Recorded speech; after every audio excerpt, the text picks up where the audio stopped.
Mrs. Peter Rabbit. By Thornton W. Burgess. Chapter 1. Peter Rabbit Loses His Appetite. Peter Rabbit had lost his appetite. Now, when Peter Rabbit loses his appetite, something is very wrong indeed with him. Peter has boasted that he can eat any time and all the time. In fact, the two things that Peter thinks most about are his stomach and satisfying his curiosity. And nearly all of the scrapes that Peter has gotten into have been because of those two things. So when Peter loses his appetite or his curiosity, there is surely something the matter with him.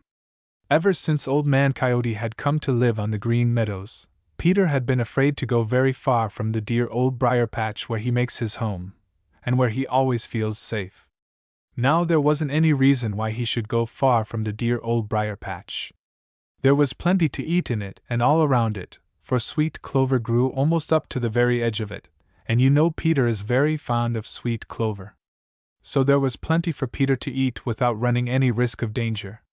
With nothing to do but eat and sleep, Peter should have grown fat and contented. But he didn't. Now that is just the way with a lot of people. The more they have and the less they have to worry about, the more discontented they become, and at last they are positively unhappy. There was little Danny Meadow Mouse, living out on the Green Meadows.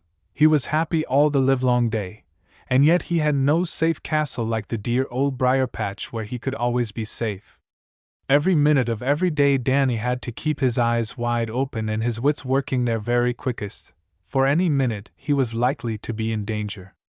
Old Man Coyote or Reddy Fox or Granny Fox or Digger the Badger or Mr. Blacksnake was likely to come creeping through the grass any time, and they are always hungry for a fat meadow mouse. And as if that weren't worry enough, Danny had to watch the sky too, for old Whitetail the Marsh Hawk, or his cousin Redtail, or Blacker the Crow, each of whom would be glad of a meadow mouse dinner. Yet in spite of all this, Danny was happy and never once lost his appetite. But Peter Rabbit, with nothing to worry him so long as he stayed in the old briar patch, couldn't eat and grew more and more unhappy. "I don't know what's the matter with me. I really don't know what's the matter with me," said Peter, as he turned up his nose at a patch of sweet, tender young clover. "I think I'll go and cut some new paths through the old briar patch." Now, though he didn't know it, that was the very best thing he could do. It gave him something to think about. For 2 or 3 days he was very busy cutting new paths, and his appetite came back. But when he had made all the paths he wanted, and there was nothing else to do, he lost his appetite again. He just sat still all day long and moped and thought and thought and thought. The trouble with Peter Rabbit's thinking was that it was all about himself, and how unhappy he was. Of course, the more he thought about this, the more unhappy he grew. "If I only had someone to talk to, I'd feel better," said he to himself. That reminded him of Johnny Chuck, and what good times they used to have together when Johnny lived on the Green Meadows. Then he thought of how happy Johnny seemed with his little family in his new home in the old orchard, in spite of all the worries his family made him. And right then Peter found out what was the matter with him. "I believe I'm just lonesome," said Peter. "Yes, sir, that's what's the matter with me. Now that I've found out what is the trouble with me, the question is, what am I going to do about it?" Chapter 2. Peter Rabbit Plans a Journey. It's a long jump that makes no landing. Peter Rabbit. "The trouble with me is that I'm lonesome," repeated Peter Rabbit as he sat in the dear old briar patch. "Yes, sir, that's the only thing that's wrong with me. I'm just tired of myself, and that's why I've lost my appetite. And now I know what's the matter, what am I going to do about it? If I were sure, absolutely sure, that Old Man Coyote meant what he said about our being friends, I'd start out this very minute to call on all my old friends. My, it seems an age since I visited the Smiling Pool and saw Grandfather Frog and Jerry Muskrat and Billy Mink and Little Joe Otter. Mr. Coyote sounded as if he really meant to leave me alone, but well, perhaps he did mean it when he saw me sitting here safe among the brambles, but if I should meet him out in the open, he might change his mind and, oh dear, his teeth are terrible long and sharp." Peter sat a little longer, thinking and thinking. Then a bright idea popped into his head. He kicked up his heels. "I'll do it," said he. "I'll make a journey. That's what I'll do. I'll make a journey and see the great world. Of course, if Peter had really stopped to think the matter over thoroughly, he would have known that running away from one kind of trouble is almost sure to lead to other troubles. But Peter is one of those who does his thinking afterward. Peter is what is called impulsive. That is, he does things and then thinks about them later, and often wishes he hadn't done them. So now, the minute the idea of making a journey popped into his head, he made up his mind that he would do it, and that was all there was to it. You see, Peter never looks ahead. If he could get rid of the trouble that bothered him now, which, you know, was nothing but lonesomeness, he wouldn't worry about the troubles he might get into later. Now, the minute Peter made up his mind to make a journey, he began to feel better.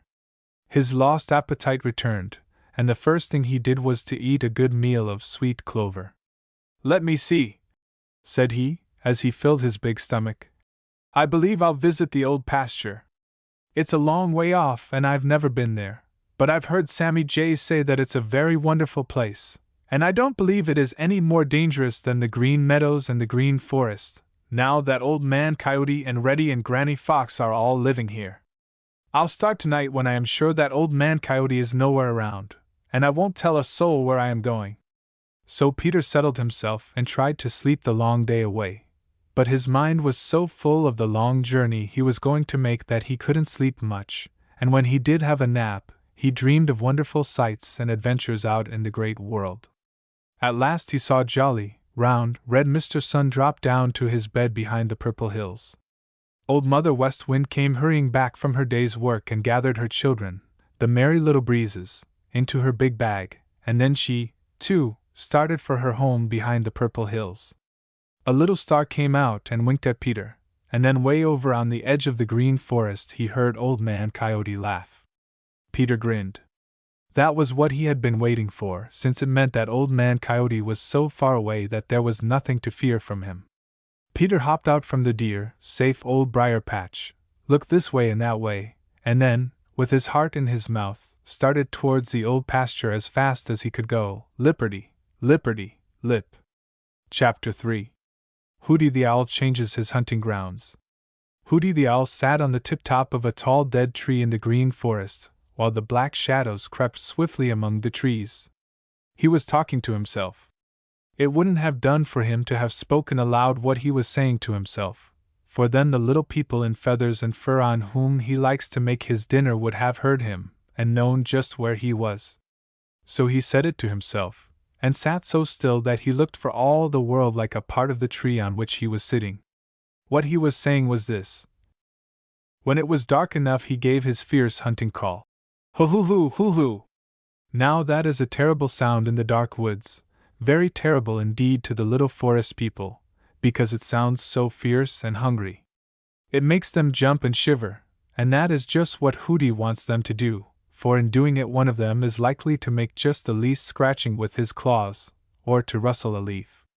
If he does, Hooty, whose ears are very, very wonderful, is almost sure to hear, and with his great yellow eyes see him, and then, Hooty has his dinner. The very night when Peter Rabbit started on his journey to the old pasture, Hooty the Owl had made up his mind that something had got to be done to get more food for those hungry babies of his up in the big hemlock tree in the darkest corner of the Green Forest. Hunting was very poor indeed, and Hooty was at his wits' end to know what he should do. He had hooted and hooted in vain in the Green Forest, and he had sailed back and forth over the green meadows like a great black shadow without seeing so much as a single mouse. "It's all because of Old Man Coyote and Granny and Reddy Fox," said Hooty angrily. "They've spoiled the hunting." "Yes, sir, that's just what they have done. If I expect to feed those hungry babies of mine, I must find new hunting grounds. I believe I'll go up to the old pasture. Perhaps I'll have better luck up there." So Hooty the Owl spread his broad wings and started for the old pasture just a little while after Peter Rabbit had started for the same place. Of course he didn't know that Peter was on his way there, and of course Peter didn't know that Hooty even thought of the old pasture. If he had, perhaps he would have thought twice before starting. Anyway, he would have kept a sharper watch on the sky. But as it was, his thoughts were all of Old Man Coyote and Granny Fox, and that is where Peter made a very grave mistake indeed, as he was soon to find out. Chapter 4. The Shadow with Sharp Claws. Forgetting leads to more trouble than almost anything under the sun. Peter Rabbit knew this. Of course he knew it. Peter had had many a narrow escape just from forgetting something. He knew just as well as you know that he might just as well not learn a thing as to learn it, and then forget it. But Peter is such a happy-go-lucky little fellow that he is very apt to forget, and forgetting leads him into all kinds of difficulties, just as it does most folks. Now Peter had learned when he was a very little fellow that when he went out at night, he must watch out quite as sharply for Hooty the Owl as for either Granny or Reddy Fox, and usually he did. But the night he started to make a journey to the old pasture, his mind was so full of Old Man Coyote and Granny and Reddy Fox that he wholly forgot Hooty the Owl. So, as he scampered across the Green Meadows, lipperty, lipperty, lip, as fast as he could go, with his long ears and his big eyes and his wobbly nose all watching out for danger on the ground, not once did he think that there might be danger from the sky above him. It was a moonlight night, and Peter was sharp enough to keep in the shadows whenever he could. He would scamper as fast as he knew how from one shadow to another, and then sit down in the blackest part of each shadow to get his breath, and to look and listen, and so make sure that no one was following him. The nearer he got to the old pasture, the safer he felt from Old Man Coyote and Granny and Reddy Fox. When he scampered across the patches of moonshine, his heart didn't come up in his mouth the way it had at first. He grew bolder and bolder. Once or twice he stopped for a mouthful of sweet clover. He was tired, for he had come a long way, but he was almost to the old pasture now, and it looked very dark and safe, for it was covered with bushes and brambles. Plenty of hiding places there, thought Peter. It really looks as safe as the dear old briar patch.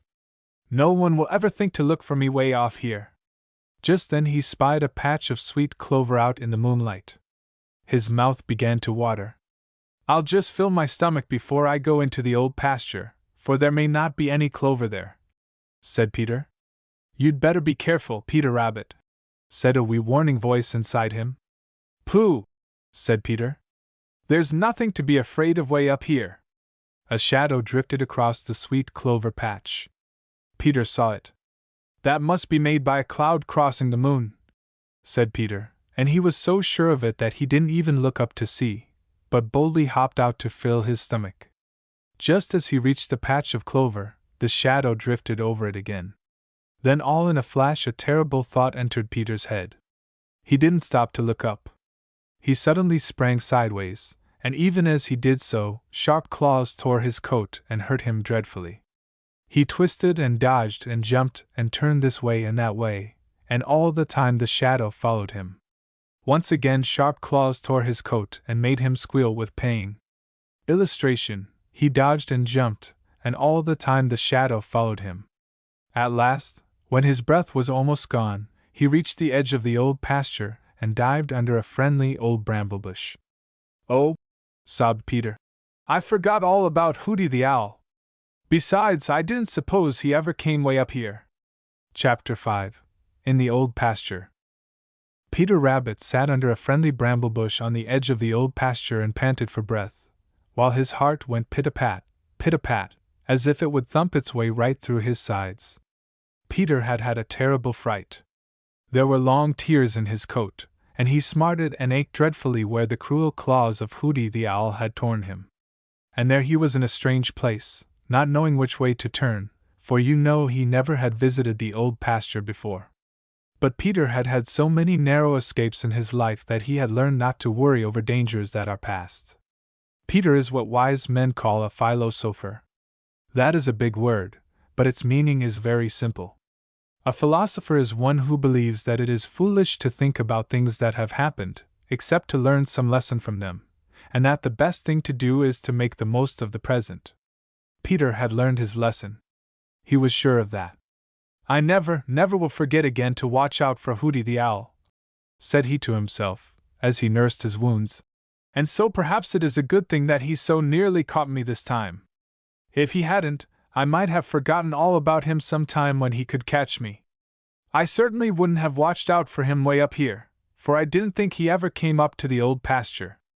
But now I know he does. Mr. Hooty'll have to be smarter than he's ever been before to catch me napping again. My, how I do smart and ache! I know now just how Danny Meadow Mouse felt that time Hooty caught him and dropped him into the old briar patch. Ouch! Well, as my mother used to say, here I am up in the old pasture, and the question is, what shall I do next? Peter felt a queer little thrill as he peeped out from under the friendly bramblebush. Very strange and wonderful it seemed. Of course he couldn't see very far, because the old pasture was all overgrown with bushes and briars, and they made the very blackest of black shadows in the moonlight. Peter wondered what dangers might be awaiting him there, but somehow he didn't feel much afraid. No, sir, he didn't feel much afraid. You see, those briars looked good to him, for briars are always friendly to Peter and unfriendly to those who would do harm to Peter. So when he saw them, he felt almost at home. Peter drew a long breath. Then he cried, "Ouch!" You see, he had forgotten for a minute how sore he was. He was eager to explore this new wonderland, for Sammy Jay had told him wonderful tales about it, and he knew that here old Granny Fox and Reddy Fox had found safety when Farmer Brown's boy had hunted for them so hard on the green meadows and in the green forest. He felt sure that there must be the most splendid hiding places, and it seemed as if he certainly must start right out to see them, for you know Peter is very, very curious. But the first move he made brought another "ouch" from him, and he made up a wry face. "I guess the best thing for me to do is to stay right where I am," said he, "for here I am safe under this friendly old bramble." So with a sigh Peter settled down to make himself as comfortable as he could, and once, as far, far away on the green meadows he heard the voice of Old Man Coyote, Peter even smiled. "I haven't anything to fear from him, anyway, for he'll never think of coming way up here," said he. Chapter 6. Peter Rabbit is still lonesome. All the rest of that night Peter sat under a friendly old bramblebush on the edge of the old pasture, and nursed the sore places made by the claws of Hooty the Owl. At last jolly, round, red Mr. Sun began to climb up in the blue, blue sky, just as he does every day. Peter looked up at him, and he felt sure that Mr. Sun winked at him. Somehow it made him feel better. The fact is, Peter was beginning to feel just a wee bit homesick. It is bad enough to be in a strange place alone, but to be sore and to smart and ache as Peter did makes that lonesome feeling a whole lot harder to bear.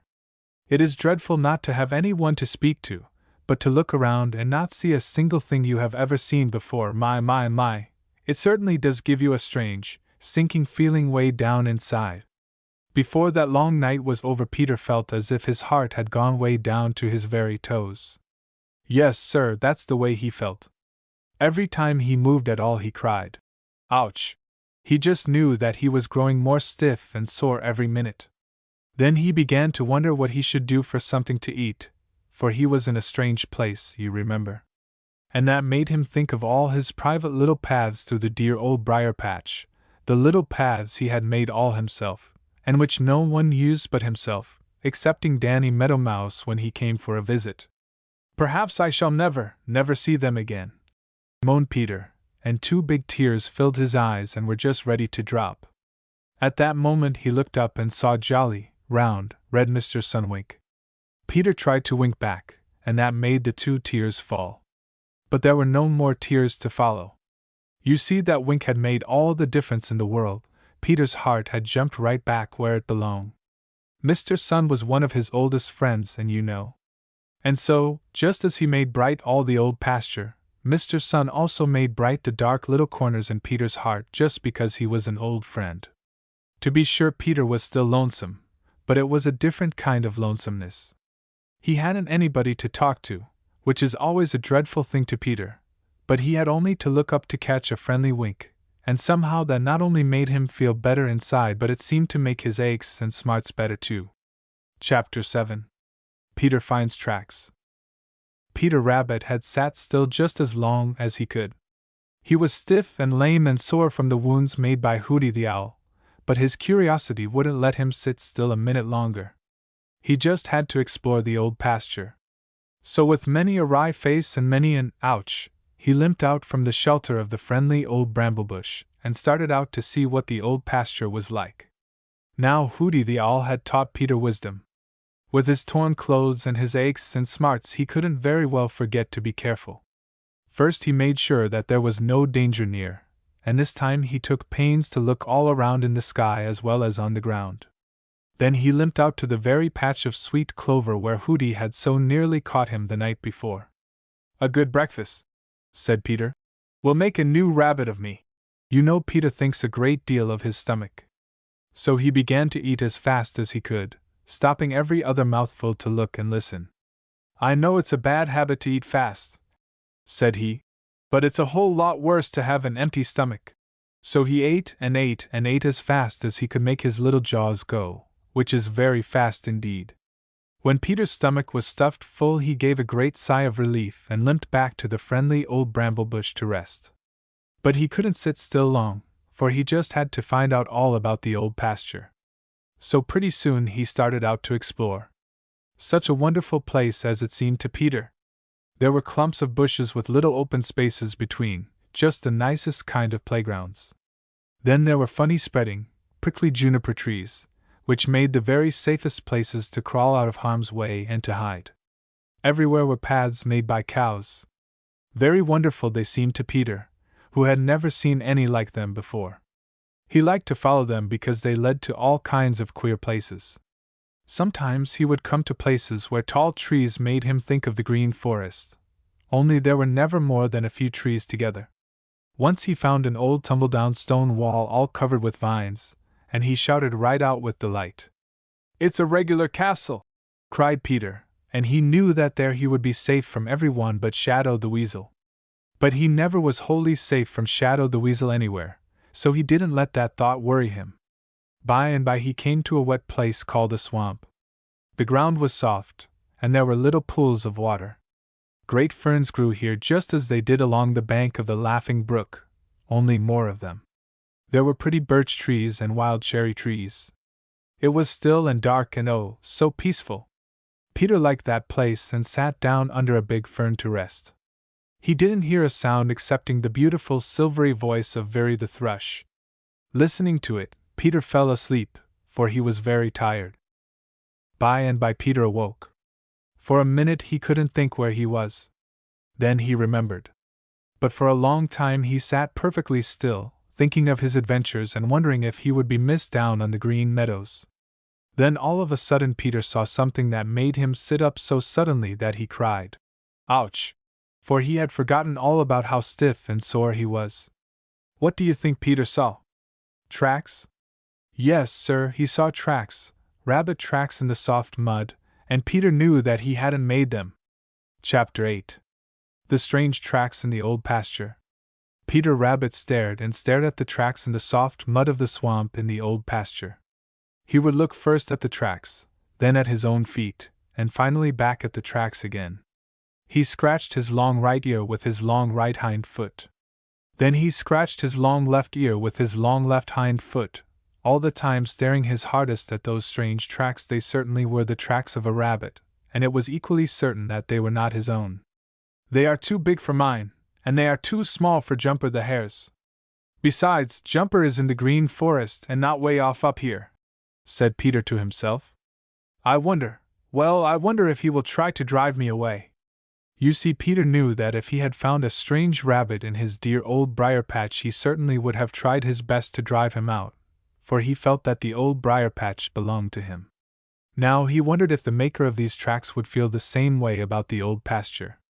Peter looked troubled as he thought it over. Then his face cleared. "Perhaps," said he hopefully, "he is a newcomer here too, and if he is, I'll have just as much right here as he has. Perhaps he simply has big feet and isn't any bigger or stronger than I am, and if that's the case I'd like to see him drive me out." Peter swelled himself out and tried to look as big as he could when he said this. But swelling himself out this way reminded him of how stiff and sore he was from the wounds given him by Hooty the Owl, and he made a wry face. You see, he realized all of a sudden that he didn't feel much like fighting. "My," said Peter, "I guess I'd better find out all about this other fellow before I have any trouble with him." The old pasture looks big enough for a lot of rabbits, and perhaps if I don't bother him, he won't bother me. I wonder what he looks like. I believe I'll follow these tracks and see what I can find." So Peter began to follow the tracks of the strange rabbit, and he was so interested that he almost forgot to limp. They led him this way and they led him that way through the swamp and then out of it. At the foot of a certain birch tree Peter stopped. "Ha!" said he. "Now I shall know just how big this fellow is." How was he to know?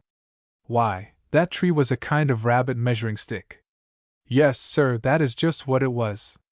You see, rabbits like to keep a record of how they grow, just as some little boys and girls do, but as they have no doors or walls to stand against, they use trees. And this was the measuring tree of the rabbit whose tracks Peter had been following. Peter stopped at the foot of it and sat down to think it over. He knew what that tree meant perfectly well. He had 1 or 2 measuring trees of his own on the edge of the green forest. He knew, too, that it was more than a mere measuring tree. It was a kind of "no trespassing" sign. It meant that some other rabbit had lived here for some time and felt that he owned this part of the old pasture. Peter's nose told him that, for the tree smelled very, very strong of the rabbit with the big feet. This was because whoever used it for a measuring tree used to rub himself against it as far up as he could reach. Peter hopped up close to it. Then he sat up very straight and stretched himself as tall as he could, but he wisely took care not to rub against the tree. You see, he didn't want to leave his own mark there. So he stretched and stretched, but stretch as he would, he couldn't make his wobbly little nose reach the mark made by the other rabbit. "My sakes, he is a big fellow!" exclaimed Peter. "I guess I don't want to meet him until I feel better and stronger than I do now." Chapter 9. An Unpleasant Surprise. Peter Rabbit sat in a snug hiding place in the old pasture and thought over what he had found out about the strange rabbit whose tracks he had followed.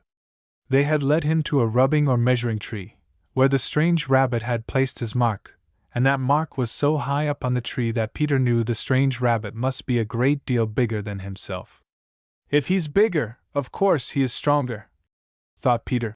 "And if he is both bigger and stronger, of course it won't be the least bit of use for me to fight him. Then, anyway, I'm too stiff and sore to fight. And then, he has no business to think he owns the old pasture, because he doesn't. I have just as much right here as he has.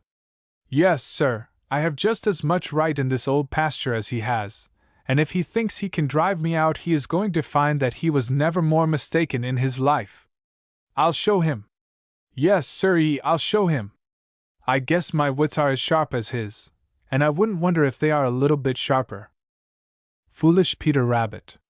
There he was boasting and bragging to himself of what he would do to someone whom he hadn't even seen, all because he had found a sign that told him the old pasture, in which he had made up his mind to make his new home, was already the home of someone else. Peter was like a lot of other people. He wasn't fair. No, sir, he wasn't fair. He let his own desires destroy his sense of fair play. It was all right for him to put up signs in the dear old briar patch and the green forest, warning other rabbits that they must keep away, but it was all wrong for another rabbit to do the same thing in the old pasture. Oh my, yes! That was quite a different matter. The very thought of it made Peter very, very angry. When he thought of this other rabbit, it was always as the stranger. That shows just how unfair Peter was, because, you see, Peter himself was really the stranger. It was his first visit to the old pasture, while it was very plain that the other had lived there for some time. But Peter couldn't or wouldn't see that. He had counted so much on having the old pasture to himself and doing as he pleased, that he was too upset and disappointed to be fair. If the other rabbit had been smaller than he, well, that might have made a difference. The truth is, Peter was just a wee bit afraid. And perhaps it was that wee bit of fear that made him unfair and unjust. Anyway, the longer he sat and thought about it, the angrier he grew, and the more he bragged and boasted to himself about what he would do. "I'll just keep out of sight until my wounds are healed, and then we'll see who owns the old pasture," thought Peter. No sooner had this thought popped into his head than he received a surprise, such an unpleasant surprise. It was 3 heavy thumps right behind him. Peter knew what that meant. Of course he knew. It meant that he must run or fight. It meant that he had been so busy thinking about how smart he was going to be that he had forgotten to cover his own tracks, and so the maker of the big tracks he had followed had found him out. Thump! Thump! Thump! There it was again. Peter knew by the sound that it was of no use to stay and fight, especially when he was so sore and stiff. There was nothing to do but run away. He simply had to. And that is just what he did do, while his eyes were filled with tears of rage and bitterness. Chapter 10. Peter Rabbit almost decides to return home. In all his life Peter Rabbit had never been so disappointed. Here he was in the old pasture, about which he had dreamed and thought so long, and in reaching which he had had such a narrow escape from Hooty the Owl, and yet he was unhappy. The fact is, Peter was more unhappy than he could remember ever to have been before. Not only was he unhappy, but he was in great fear, and the worst of it was he was in fear of an enemy who could go wherever he could go himself. You see, it was this way: Peter had expected to find some enemies in the old pasture. He had felt quite sure that fierce old Mr. Goshawk was to be watched for, and perhaps Mr. Redtail and 1 or 2 others of the Hawk family. He knew that Granny and Reddy Fox had lived there once upon a time and might come back if things got too unpleasant for them on the Green Meadows, now that Old Man Coyote had made his home there. But Peter didn't worry about any of these dangers. He was used to them, was Peter. He had been dodging them ever since he could remember. A friendly bramblebush, a little patch of briars, or an old stone wall near was all that Peter needed to feel perfectly safe from these enemies. But now he was in danger wherever he went, for he had an enemy who could go everywhere he could, and it seemed to Peter that this enemy was following him all the time. Who was it? Why, it was a great big old rabbit with a very short temper, who, because he had lived there for a long time, felt that he owned the old pasture and that Peter had no right there. Now, in spite of all his trouble, Peter had seen enough of the old pasture to think it a very wonderful place. A very wonderful place indeed. He had seen just enough to want to see more. You know how very curious Peter is. It seemed to him that he just couldn't go back to the dear old briar patch on the Green Meadows until he had seen everything to be seen in the old pasture. So he couldn't make up his mind to go back home, but stayed and stayed, hoping each day that the old gray rabbit would get tired of hunting for him, and would let him alone. But the old gray rabbit didn't do anything of the kind. He seemed to take the greatest delight in waiting until Peter thought that he had found a corner of the old pasture where he would be safe, and then in stealing there when Peter was trying to take a nap, and driving him out. Twice Peter had tried to fight, but the old gray rabbit was too big for him. He knocked all the wind out of poor Peter with a kick from his big hind legs, and then with his sharp teeth he tore Peter's coat. Poor Peter! His coat had already been badly torn by the cruel claws of Hooty the Owl, and Old Mother Nature hadn't had time to mend it when he fought with the old gray rabbit. After the second time Peter didn't try to fight again. He just tried to keep out of the way. And he did too.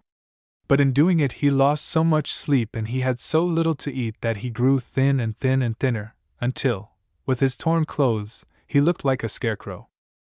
And he did persist day after day, until at last he felt that he really must give it up. He had stretched out wearily on a tiny sunning bank in the farthest corner of the old pasture, and had just about made up his mind that he would go back that very night to the dear old briar patch on the Green Meadows, when a tiny rustle behind him made him jump to his feet with his heart in his mouth. But instead of the angry face of the old gray rabbit he saw, what do you think? Why, 2 of the softest, gentlest eyes peeping at him from behind a big fern. Chapter 11. Peter Rabbit has a sudden change of mind.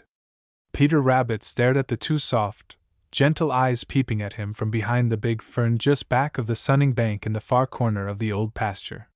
He had so fully expected to see the angry face of the big, gray, old rabbit who had made life so miserable for him that for a minute he couldn't believe that he really saw what he did see.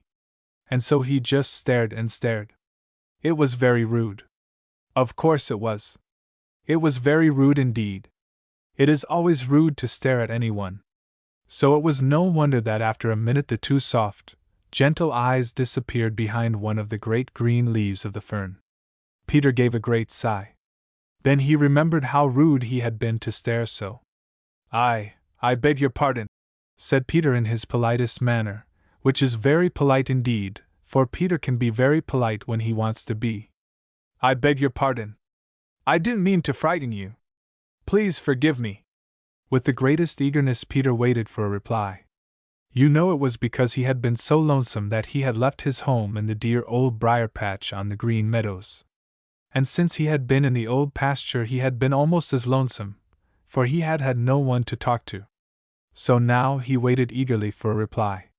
You see, he felt sure that the owner of such soft, gentle eyes must have a soft, gentle voice and a soft, gentle heart, and there was nothing in the world that Peter needed just then so much as sympathy. But though he waited and waited, there wasn't a sound from the big fern. "Perhaps you don't know who I am. I'm Peter Rabbit, and I've come up here from the Green Meadows, and I'd like very much to be your friend," continued Peter after a while. Still there was no sound. Peter peeped from the corner of one eye at the place where he had seen the two soft, gentle eyes, but there was nothing to be seen but the gently waving leaf of the big fern. Peter didn't know just what to do. He wanted to hop over to the big fern and peep behind it, but he didn't dare to. He was afraid that whoever was hiding there would run away. "I'm very lonesome, won't you speak to me?" said Peter, in his gentlest voice, and he sighed a deep, doleful sort of sigh. Still there was no reply. Peter had just about made up his mind that he would go over to the big fern when he saw those two soft, gentle eyes peeping from under a different leaf. It seemed to Peter that never in all his life had he seen such beautiful eyes. They looked so shy and bashful that Peter held his breath for fear that he would frighten them away. After a time the eyes disappeared. Then Peter saw a little movement among the ferns, and he knew that whoever was there was stealing away. He wanted to follow, but something down inside him warned him that it was best to sit still. So Peter sat just where he was and kept perfectly still for the longest time. But the eyes didn't appear again, and at last he felt sure that whoever they belonged to had really gone away. Then he sighed another great sigh, for suddenly he felt more lonesome than ever. He hopped over to the big fern and looked behind it. There in the soft earth was a footprint, the footprint of a rabbit, and it was smaller than his own. It seemed to Peter that it was the most wonderful little footprint he ever had seen. "I believe," said Peter right out loud, "that I'll change my mind. I won't go back to the dear old briar patch just yet, after all." Chapter 12. Peter learns something from Tommy Tit. "Hello, Peter Rabbit.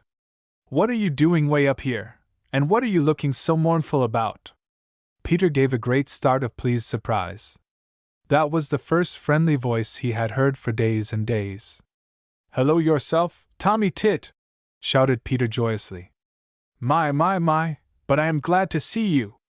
But what are you doing up here in the old pasture yourself?" Tommy Tit the chickadee hung head down from the tip of a slender branch of a maple tree and winked a saucy bright eye at Peter.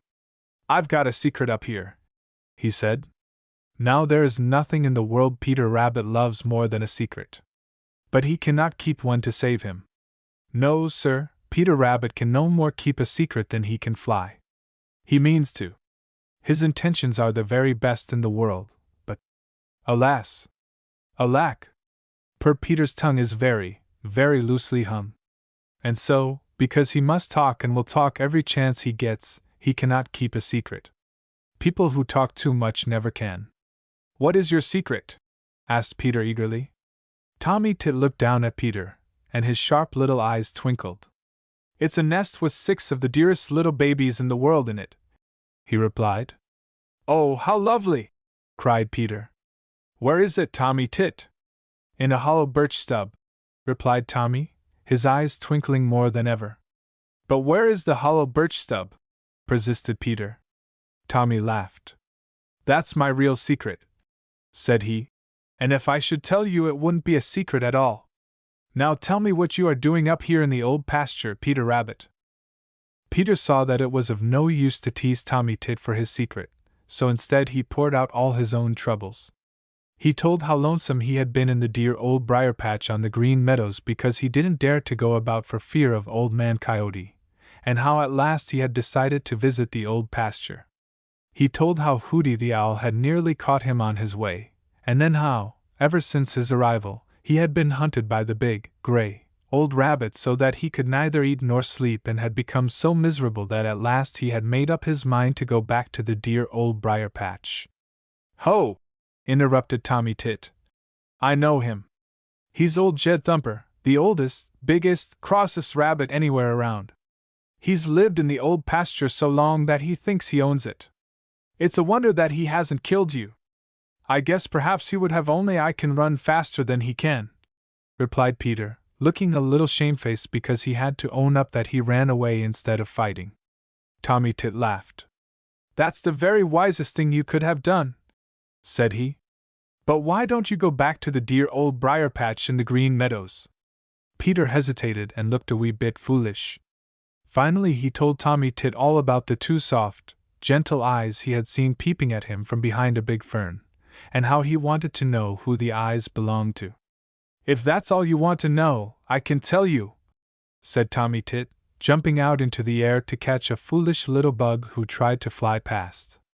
"Those eyes belong to little Miss Fuzzytail, and she's the favorite daughter of old Jed Thumper. You take my advice, Peter Rabbit, and trot along home to the old briar patch before you get into any more trouble. There's my wife calling. Yes, my dear, I'm coming. Chickadee-dee-dee." And with a wink and a nod to Peter Rabbit, off flew Tommy Tit. Chapter 13. Little Miss Fuzzytail. Foolish questions waste time, but wise questions lead to knowledge. Peter Rabbit. "Little Miss Fuzzytail."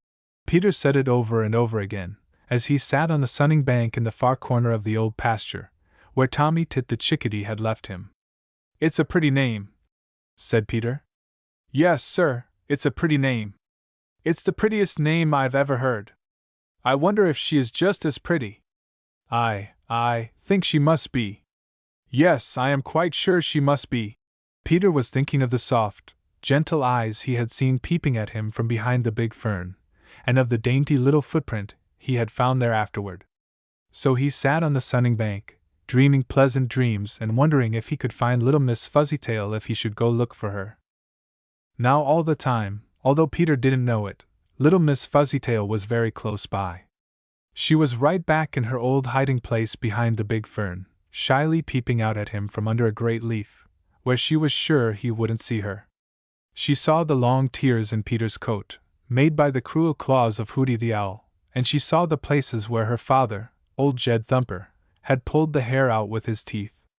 She saw how thin and miserable Peter looked, and tears of pity filled the soft, gentle eyes of little Miss Fuzzytail, for, you see, she had a very tender heart. "He's got a very nice face," thought Miss Fuzzytail. "And he certainly was very polite, and I do love good manners. And Peter is such a nice-sounding name. It sounds so honest and good and true. Poor fellow! Poor Peter Rabbit!" Here little Miss Fuzzytail wiped her eyes. "He looks so miserable, I do wish I could do something for him. Oh dear, I do believe he is coming right over here. I guess I'd better be going. How he limps!" Once more the tears filled her soft, gentle eyes as she stole away, making not the least little sound. When she was sure she was far enough away to hurry without attracting Peter's attention, she began to run.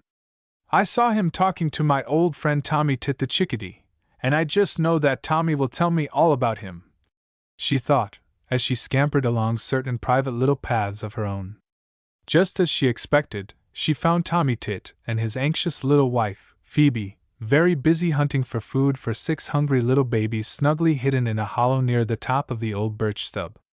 Tommy was too busy to talk then, so little Miss Fuzzytail sat down under a friendly bramble bush to rest and wait, and while she waited, she carefully washed her face and brushed her coat until it fairly shone. You see, not in all the old pasture, or the green forest, was there so slim and trim and neat and dainty a rabbit as little Miss Fuzzytail, and she was very, very particular about her appearance. By and by, Tommy Tit stopped to rest. He looked down at Miss Fuzzytail and winked a saucy black eye. Miss Fuzzytail winked back. Then both laughed, for they were very good friends, indeed. "Tell me, Tommy Tit, all about Peter Rabbit," commanded little Miss Fuzzytail. And Tommy did. Chapter 14. Someone Fools Old Jed Thumper. Old Jed Thumper sat in his bullbriar castle in the middle of the old pasture, scowling fiercely and muttering to himself. He was very angry, was old Jed Thumper. He was so angry that presently he stopped muttering and began to chew rapidly on nothing at all but his temper, which is a way angry rabbits have. The more he chewed his temper, the angrier he grew. He was big and stout and strong and gray. He had lived so long in the old pasture that he felt that it belonged to him, and that no other rabbit had any right there unless he said so. Yet here was a strange rabbit who had had the impudence to come up from the green meadows and refused to be driven away. Such impudence! Of course it was Peter Rabbit of whom old Jed Thumper was thinking. It was 2 days since he had caught a glimpse of Peter, but he knew that Peter was still in the old pasture, for he had found fresh tracks each day. That very morning he had visited his favorite feeding ground, only to find Peter's tracks there. It had made him so angry that he had lost his appetite, and he had gone straight back to his bullbriar castle to think it over. At last old Jed Thumper stopped chewing on his temper. He scowled more fiercely than ever and stamped the ground impatiently. "I'll hunt that fellow till I kill him, or drive him so far from the old pasture that he'll never think of coming back. I certainly will," he said aloud, and started forth to hunt. Now it would have been better for the plans of old Jed Thumper if he had kept them to himself instead of speaking aloud. 2 dainty little ears heard what he said, and 2 soft, gentle eyes watched him leave the bullbriar castle. He started straight for the far corner of the old pasture where, although he didn't know it, Peter Rabbit had found a warm little sunning bank. But he hadn't gone far when, from way off in the opposite direction, he heard a sound that made him stop short and prick up his long ears to listen. There it was again, thump, thump. He was just going to thump back an angry reply, when he thought better of it. "If do that," thought he, "I'll only warn him, and he'll run away, just as he has before." So instead, he turned and hurried in the direction from which the thumps had come, taking the greatest care to make no noise. Every few jumps he would stop to listen. Twice more he heard those thumps, and each time new rage filled his heart, and for a minute or 2 he chewed his temper. "He's down at my blueberry patch," he muttered. At last he reached the blueberry patch. Very softly he crept to a place where he could see and not be seen. No one was there. No, sir, no one was there. He waited and watched, and there wasn't a hair of Peter Rabbit to be seen. He was just getting ready to go look for Peter's tracks when he heard that thump, thump again. This time it came from his favorite clover patch where he never allowed even his favorite daughter, little Miss Fuzzytail, to go. Anger nearly choked him as he hurried in that direction. But when he got there, just as before, no one was to be seen. So, all the morning long, old Jed Thumper hurried from one place to another, and never once caught sight of Peter Rabbit. Can you guess why? Well, the reason was that all the time Peter was stretched out on his warm sunning bank getting the rest he so much needed. It was someone else who was fooling old Jed Thumper. Chapter 15. A pleasant surprise for Peter. All morning, while someone was fooling old Jed Thumper, the cross old rabbit who thought he owned the old pasture, Peter Rabbit lay stretched out on the warm little sunning bank, dreaming of soft, gentle eyes and beautiful little footprints. It was a dangerous place to go to sleep, because at any time fierce Mr. Goshawk might have come that way, and if he had, and had found Peter Rabbit asleep, why, that would have been the end of Peter and all the stories about him. Peter did go to sleep. You see, the sunning bank was so warm and comfortable, and he was so tired and had had so little sleep for such a long time that, in spite of all he could do, he nodded and finally slipped off into dreamland. Peter slept a long time, for no one came to disturb him. It was past noon when he opened his eyes and blinked up at jolly, round, red Mr. Sunday. For a minute he couldn't remember where he was. When he did, he sprang to his feet and hastily looked this way and that way. "My gracious!" exclaimed Peter. "My gracious, what a careless fellow I am! It's a wonder that old Jed Thumper didn't find me asleep. My, but I'm hungry! Seems as if I hadn't had a good square meal for a year." Peter stopped suddenly and began to wrinkle his nose. Said he. "If I didn't know better, I should say that there is a patch of sweet clover close by." My! Am I really awake, or am I still dreaming? I certainly do smell sweet clover." Slowly Peter turned his head in the direction from which the delicious smell seemed to come. Then he whirled around and stared as hard as ever he could, his mouth gaping wide open in surprise. He blinked, rubbed his eyes, then blinked again. There could be no doubt of it. There on the edge of the sunning bank was a neat little pile of tender, sweet clover. Yes, sir, there it was. Peter walked all around it, looking for all the world as if he couldn't believe that it was real. Finally he reached out and nibbled a leaf of it. It was real! There was no doubt in Peter's mind then. Someone had put it there while Peter was asleep, and Peter knew that it was meant for him. Who could it have been? Suddenly a thought popped into Peter's head. He stopped eating and hopped over to the big fern from behind which he had first seen the two soft, gentle eyes peeping at him the day before. There in the soft earth was a fresh footprint, and it looked very, very much like the footprint of dainty little Miss Fuzzytail. Peter's heart gave a happy little jump. He felt sure now who had put the clover there. He looked wistfully about among the ferns, but she was nowhere to be seen. Finally he hopped back to the pile of clover and ate it, every bit, and it seemed to him that it was the sweetest, tenderest clover he had ever tasted in all his life. Chapter 16. Peter Rabbit's Looking Glass. For the first time in his life Peter Rabbit had begun to think about his clothes. Always he had been such a happy-go-lucky fellow that it never had entered his head to care how he looked. He laughed at Sammy Jay for thinking so much of that beautiful blue and white coat he wears, and he poked fun at Reddy Fox for bragging so much about his handsome suit. As for himself, Peter didn't care how he looked. If his coat was whole, or in rags and tags, it was all the same to Peter. But now Peter, sitting on the edge of his sunning bank in the far corner of the old pasture, suddenly realized that he wanted to be good-looking. Yes, sir, he wanted to be good-looking. He wished that he were bigger. He wished that he were the biggest and strongest rabbit in the world. He wished that he had a handsome coat. And it was all because of the soft, gentle eyes of little Miss Fuzzytail that he had seen peeping out at him so often. He felt sure that it was little Miss Fuzzytail herself who had left the pile of sweet clover close by his sunning bank the other day while he was asleep. The fact is, Peter Rabbit was falling in love. Yes, sir, Peter Rabbit was falling in love.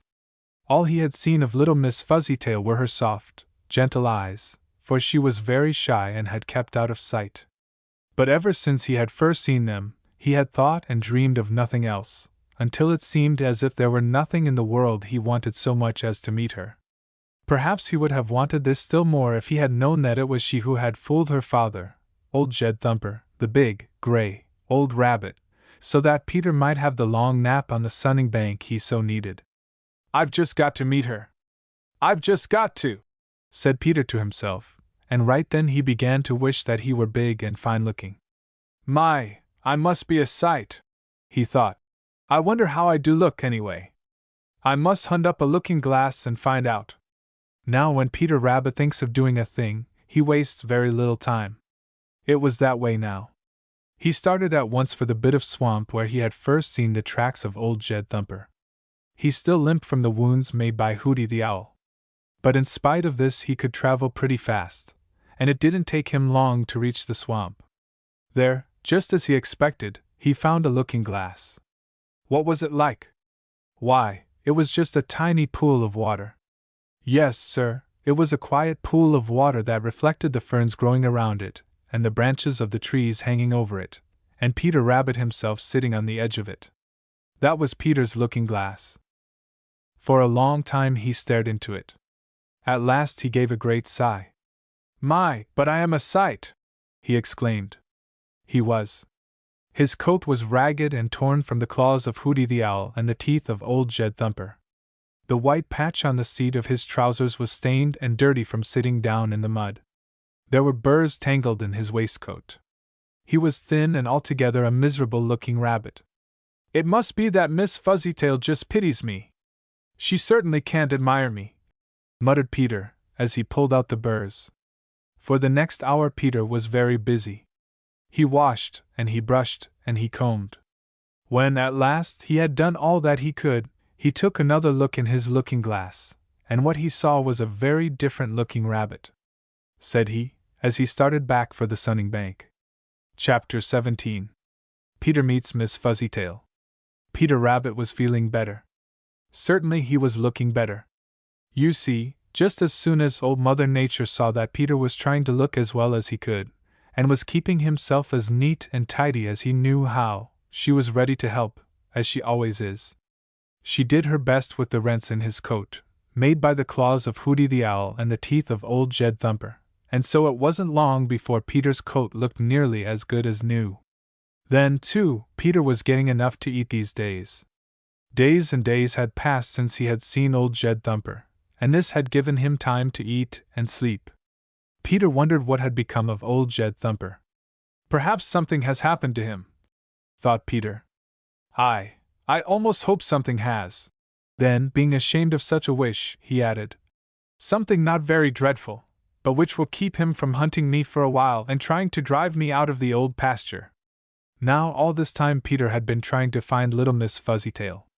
He was already in love with her, although all he had seen of her were her two soft, gentle eyes shyly peeping at him from behind a big fern. He had wandered here and sauntered there, looking for her, but although he found her footprints very often, she always managed to keep out of his sight. You see, she knew the old pasture so much better than he did, and all the little paths in it, that she had very little trouble in keeping out of his way. Then, too, she was very busy, for it was she who was keeping her cross father, Old Jed Thumper, away from Peter, because she was so sorry for Peter. But Peter didn't know this. If he had, I am afraid that he would have been more in love than ever. The harder she was to find, the more Peter wanted to find her. He spent a great deal of time each day brushing his coat and making himself look as fine as he could, and while he was doing it, he kept wishing over and over again that something would happen so that he could show little Miss Fuzzytail what a smart, brave fellow he really was. But one day followed another, and Peter seemed no nearer than ever to meeting little Miss Fuzzytail. He was thinking of this one morning and was really growing very downhearted, as he sat under a friendly bramble bush, when suddenly there was a sharp little scream of fright from behind a little juniper tree. Somehow Peter knew whose voice that was, although he never had heard it before. He sprang around the little juniper tree, and what he saw filled him with such rage that he didn't once stop to think of himself. There was little Miss Fuzzytail in the clutches of Black Pussy, Farmer Brown's cat, who often stole away from home to hunt in the old pasture. Like a flash Peter sprang over Black Pussy, and as he did so he kicked with all his might. The cat hadn't seen him coming, and the kick knocked her right into the prickly juniper tree. Of course she lost her grip on little Miss Fuzzytail, who hadn't been hurt so much as frightened. By the time the cat got out of the juniper tree, Peter and Miss Fuzzytail were sitting side by side safe in the middle of a bullbriar patch. "Oh, how brave you are!" sobbed little Miss Fuzzytail. And this is the way that Peter Rabbit at last got his heart's desire. Chapter 18. Tommy Tit Proves a Friend Indeed. After Peter Rabbit had saved little Miss Fuzzytail from Black Pussy, the cat who belonged way down at Farmer Brown's house and had no business hunting in the old pasture, he went with her as near to her home as she would let him. She said that it wasn't necessary that he should go a single step, but Peter insisted that she needed him to see that no more harm came to her. Miss Fuzzytail laughed at that, for she felt quite able to take care of herself. It had been just stupid carelessness on her part that had given Black Pussy the chance to catch her, she said, and she was very sure that she never would be so careless again. What she didn't tell Peter was that she had been so busy peeping at him and admiring him that she had quite forgotten to watch out for danger for herself. Finally she said that he could go part way with her. But when they were almost within sight of the bullbriar castle of her father, Old Jed Thumper, the big, gray rabbit who thought he owned the old pasture, she made Peter turn back. You see, she was afraid of what Old Jed Thumper might do to Peter, and well, the truth is she was afraid of what he might do to her if he should find out that she had made friends with Peter. So Peter was forced to go back, but he took with him a half-promise that she would meet him the next night up near his sunning bank in the far corner of the old pasture. After that there were many pleasant days for Peter Rabbit.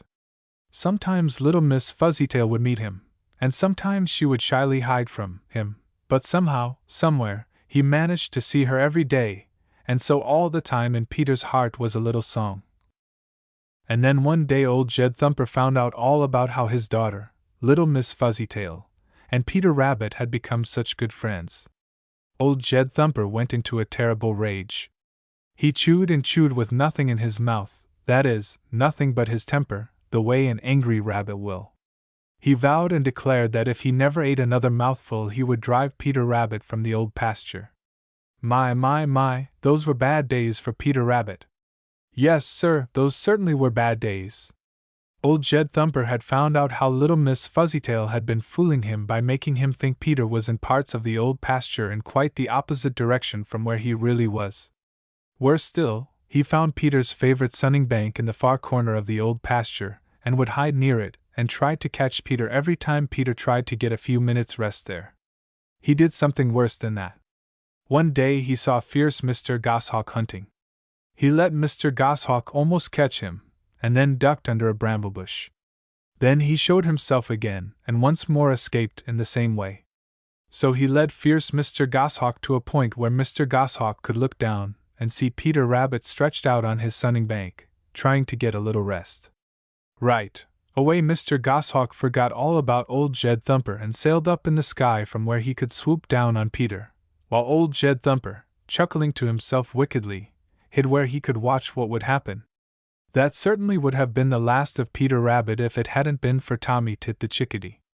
Tommy saw Mr. Goshawk and just in time warned Peter, and so Mr. Goshawk got only his claws full of soft earth for his pains, while old Jed Thumper once more chewed on nothing in rage and disappointment. Dear me, those certainly were dreadful days for Peter Rabbit and little Miss Fuzzytail. You see, all the time little Miss Fuzzytail was terribly worried for fear Peter would be caught. Illustration with caption: That night Old Man Coyote started for the old pasture. Chapter 19. Old Man Coyote Pays a Debt. Matters went from bad to worse with Peter Rabbit and little Miss Fuzzytail.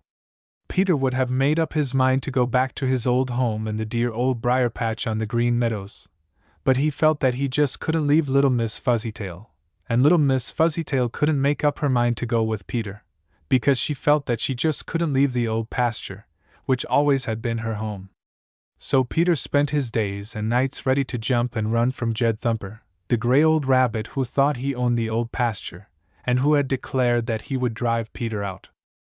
Now Peter, as you know, had an old friend in the old pasture, Tommy Tit the Chickadee.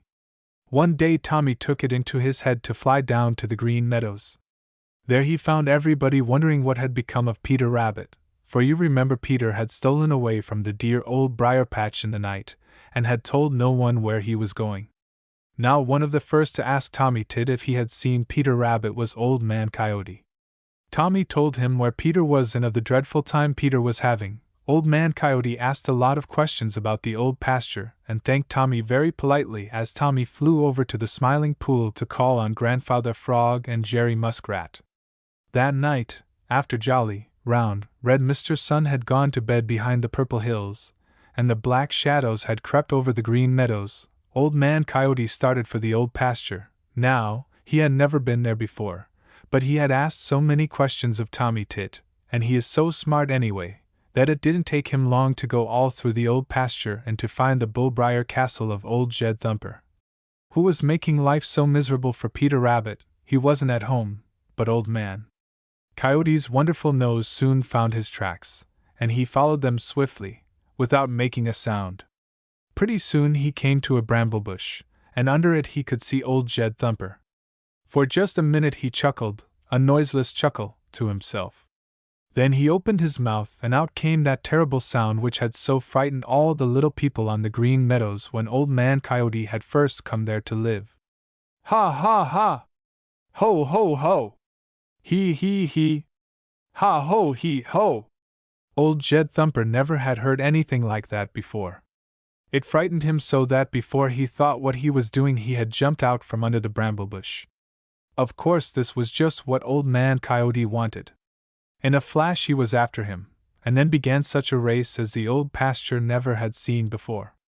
Round and round, this way and that way, along the cow paths raced Old Jed Thumper with Old Man Coyote at his heels, until at last, out of breath, so tired that it seemed to him he couldn't run another step, frightened almost out of his senses, Old Jed Thumper reached his bullbriar castle and was safe. Then Old Man Coyote laughed his terrible laugh once more and trotted over to the tumble-down stone wall in which his keen nose told him Peter Rabbit was hiding. "One good turn deserves another, and I always pay my debts, Peter Rabbit," said he. "You did me a good turn some time ago down on the Green Meadows, when you told me how Granny and Reddy Fox were planning to make trouble for me by leading Bowser the Hound to the place where I took my daily nap, and now we are even. I don't think that old gray rabbit will dare to poke so much as his nose out of his bullbriar castle for a week. Now I am going back to the Green Meadows. Good night, Peter Rabbit, and don't forget that I always pay my debts." "Good night, and thank you, Mr. Coyote," said Peter, and then, when Old Man Coyote had gone, he added to himself in a shamefaced way, "I didn't believe him when he said that he guessed we would be friends." Chapter 20. Little Miss Fuzzytail Whispers Yes. Peter Rabbit was finding this out. Always he had been happy, for happiness had been born in him. But the happiness he had known before was nothing to the happiness that was his when he found that he loved Little Miss Fuzzytail, and that Little Miss Fuzzytail loved him.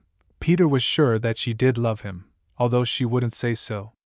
But love doesn't need words, and Peter had seen it shining in the two soft, gentle eyes of Little Miss Fuzzytail. So Peter was happy in spite of the trouble that old Lead Thumper, the big, gray rabbit who was the father of Little Miss Fuzzytail, had made for him in the old pasture. He had tried very hard indeed, to get Little Miss Fuzzytail to go back with him to the dear old briar patch on the Green Meadows, but in spite of all he could say she couldn't make up her mind to leave the old pasture, which, you know, had been her home ever since she was born. And Peter couldn't make up his mind to go back there and leave her. Why? Because he loved her so much that he felt that he could never be happy without her.